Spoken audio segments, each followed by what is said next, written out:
Olá pessoal, nós estamos aqui para gravar hoje mais um vídeo e vamos logo fundamentar, né, tudo que a gente vai falar aí com a Bíblia, né? O livro do Deuteronômio, capítulo 18, a partir do versículo 9.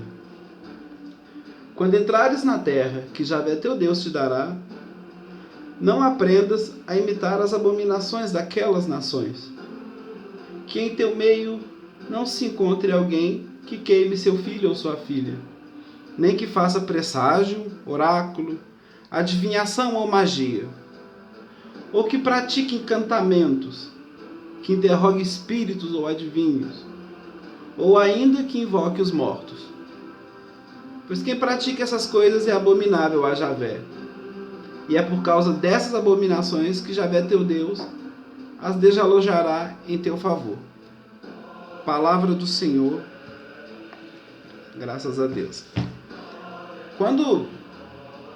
Depois que o povo foi liberto do Egito, né, e atravessou ali, ficou os 40 anos no deserto e já ia entrar na Terra Prometida, né?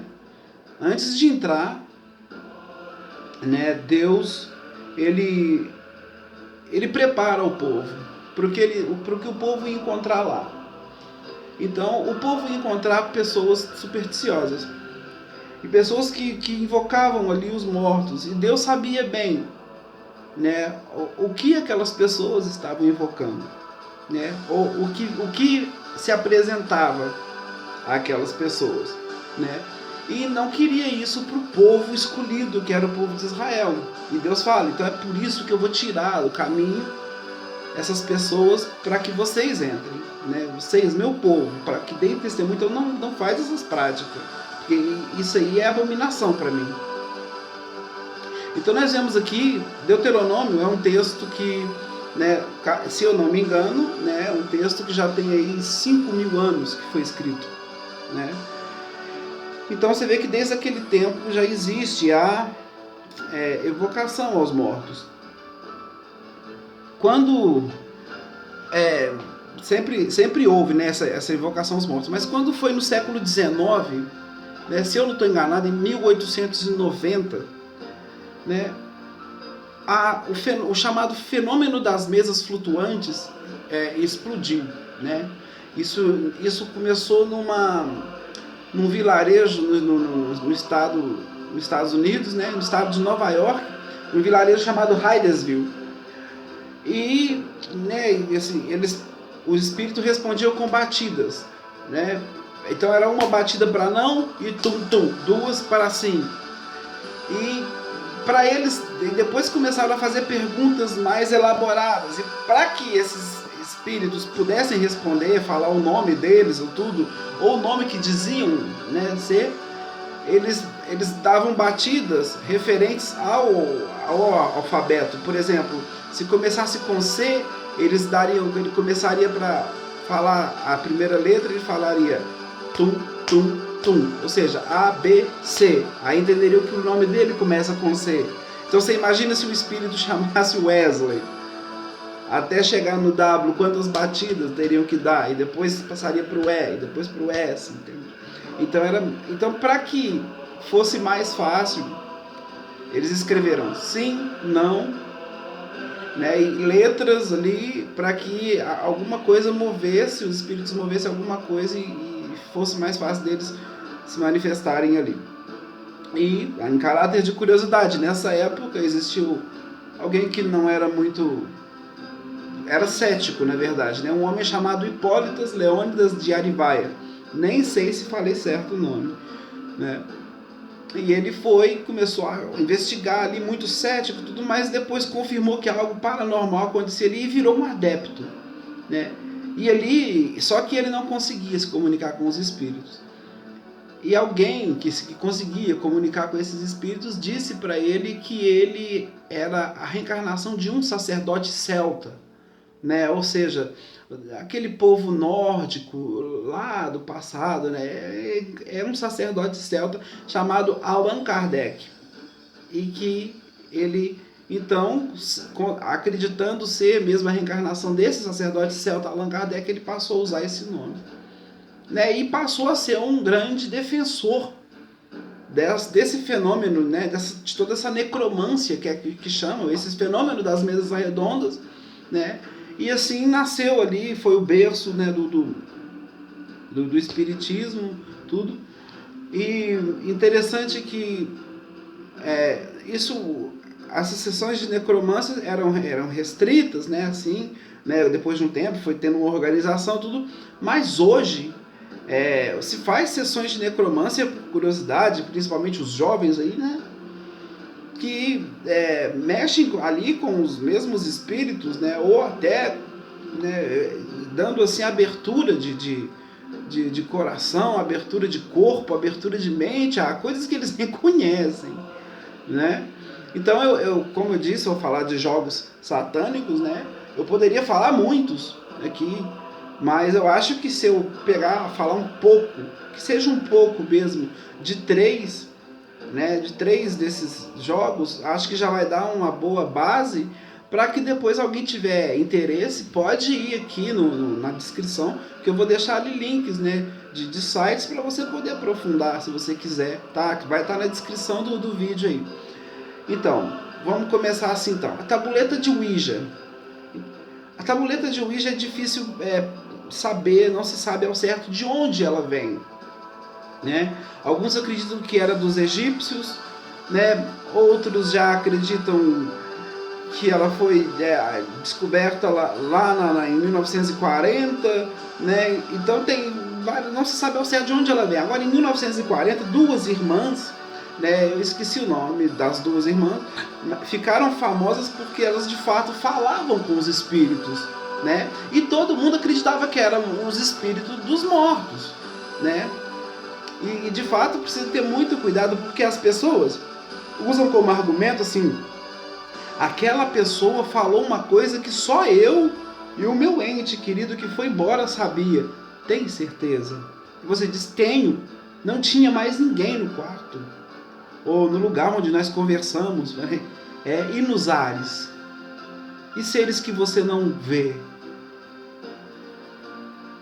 Então, o que o Senhor, o que Deus vem falar para aquele povo, né, nas entrelinhas, se eu fosse pegar outras passagens, eu ver que um processo evolutivo, porque Deus sabia muito bem que não era morto nenhum que falava com aqueles pagãos que estavam na terra, e que o povo de Israel ia entrar, que estavam lá na região de Canaã, né? Deus sabia muito bem que eram espíritos malignos, espíritos que nunca foram humanos, na verdade, anjos caídos, demônios. Então, em 1940, essas duas irmãs falavam usando a tabuleta de Ouija, falavam com esses espíritos, né? Então, mesmo que eu, Wesley, me depare com alguém que fale coisas da minha particularidade, né, dizendo ser um espírito de um parente meu que já se foi, tudo, eu não acredito. De fato, não acredito. Não acredito. Acredito que vai ser assim a um outro ser que revelou. Mas os mortos não. Eu não tenho essa fé, né? E essas pessoas, então, essas duas irmãs invocavam o Ouija, e dali popularizou o Ouija nos Estados Unidos, né? Cresceu muito a tabuleta de Ouija, né? Começou a ser era mesmo como ritual, vendido como ritual. E acho que em 1966, depois que um tal de William morreu de forma misteriosa, um outro cara comprou os direitos da tabuleta de Ouija e fez dela um jogo, e não mais algo que todo mundo olhava e via como algo de ritual, mas viu como um jogo. E aí sim, foi um golpe de mestre do inimigo de Deus, porque aí se popularizou mesmo nos Estados Unidos. No Brasil, você não vê muito Ouija, se bem que ainda tem, né? Com certeza deve ter, mas você não vê muito essa tabuleta de Ouija, né? No Brasil, adotaram como uma brincadeira do copo, o que é basicamente a mesma coisa. Quem assistiu o filme Exorcista aí deve lembrar que a Regan, né, a menina que ficou possuída depois, ela brincou com uma tabuleta de Ouija. Então o filme mostra bem os perigos, né? O filme é um filme assim profano, mas ele mostra o perigo da tabuleta de Ouija.